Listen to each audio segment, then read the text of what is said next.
Netcasts you love. From people you trust. This is TWiT.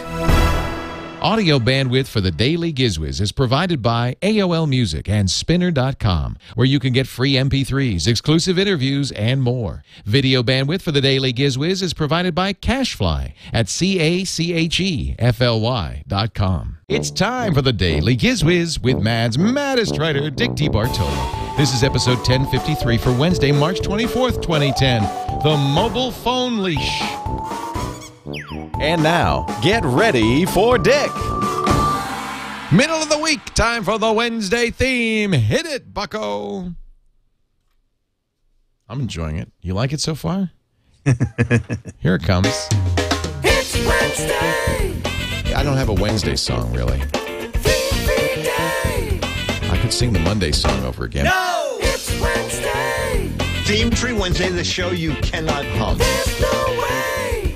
The day when there's no theme. It's Theme 3 Wednesday, which means it's time for a humor-free GizWiz. Yes, exactly. Which is not much of a change from the usual. No, I was going to say. Just we like can hit that with ease. Hello, Dick T. Bartolo.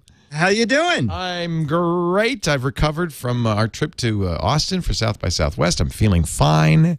Oh, you know, you missed us talking about, we had a nor'easter here in the city while you were in Austin. I know. You know, the weather in Austin was in the 70s. It was warm. Evenings were warm. It was New beautiful. York City was getting pelted. Now, was it rain or was it snow? Rain. Okay. Was something like 7.5 inches of rain overnight. It was like a tremendous. Yes, it was. The month's average rainfall fell in like 12 hours. It was tons of rain, 50 to 60 mile an hour winds, gusting to 70 miles at the airport. A friend of mine was supposed to fly to France, and they kept them there for 12 hours and then sent them home. So it was really bad. Wow. But my boat survived, and I'll read a letter when I find it. But I came up with a great idea to check on my boat, and I've been doing it for a couple of years. But when I tweeted it, people said, oh, it's a great idea. And what it is to use your answering machine as a way to know if the power stayed on. Oh, that's a good idea. You just call your home. Exactly. Well, call the boat. And, you know, the boat rocks around and the electric cables are in the docks. And if the power goes out, then the bilge pumps will still work. But after about 5 hours, the batteries will be down. But all during the storm, I would just call the boat every other hour. Fortunately, hear my voice come on. So I knew, A, there was power on the boat, and B, with power on the boat, the battery charger was on, charging the batteries. So I only had to go down to check the boat out 2 or 3 times during the storm. But it was fun. I mean, I like storms. Yeah, I do too, as long as, you know, you're not sinking. Yeah, exactly. You know, I mean, if you lived in New York, you'd have been down there with your backpack on. Oh, the waves are coming over. I hope the people at Ustream don't mind I get this wet, but I can't. yeah, I no have to kidding. get closer. You really don't want to get wet in one of those things. I'm afraid it would not be. It would You'd not fry. end well. Yeah, You would fry. Yeah. Anyway, I have a neat gadget. Now, it only came yesterday. I only played with it a little bit last night, but I think that you will like this. Because I like it. Yeah, okay. This is it. It's called Zomm, but it's spelled Z-O-M-M as opposed to Z-O-O-M. That sounds like Zomm. Oh, maybe it is Zomm. Okay, let's go with Zomm. I'm not quite sure what Zomm means, but this is called the first Bluetooth wireless leash for your mobile phone. It's a leash?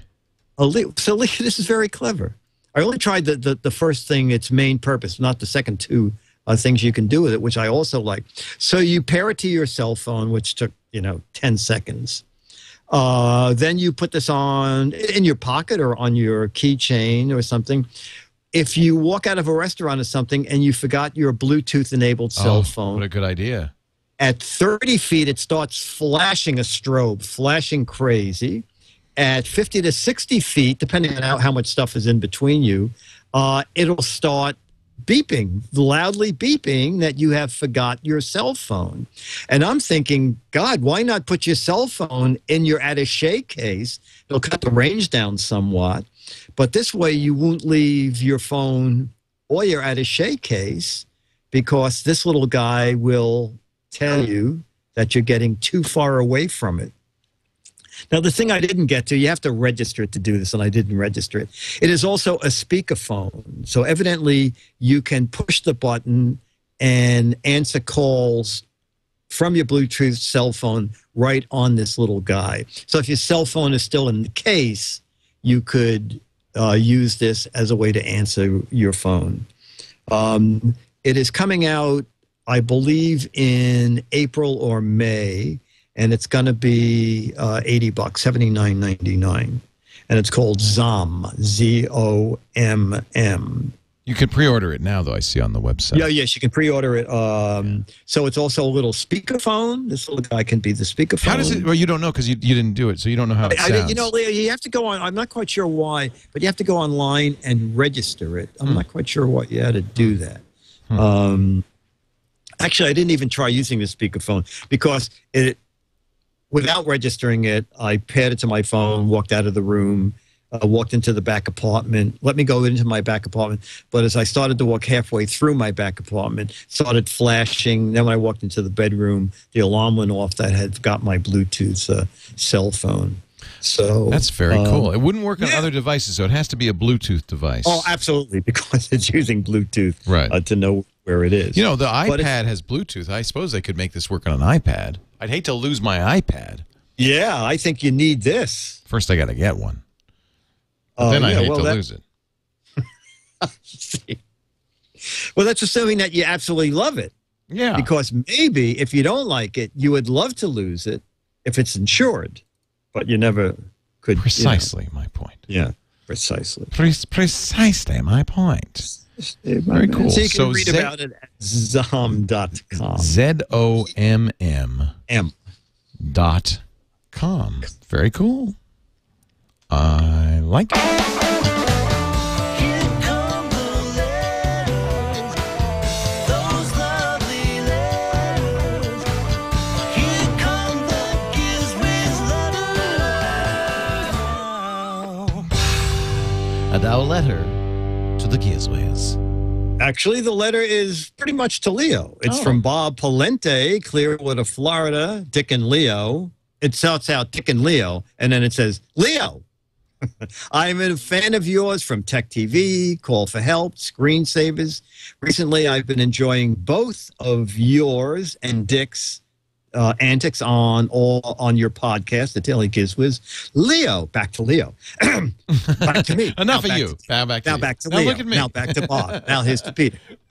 I'm sitting on a Zomm. Okay. Leo, you mentioned, I didn't remember this. Leo, recently you made negative comments about the new and upcoming 3D TVs. Being an old fan of 3D movies of the 1950s, I just had to go to the Panasonic 3D TV exhibit, which was at the recent 2010 Florida State Fair in Tampa.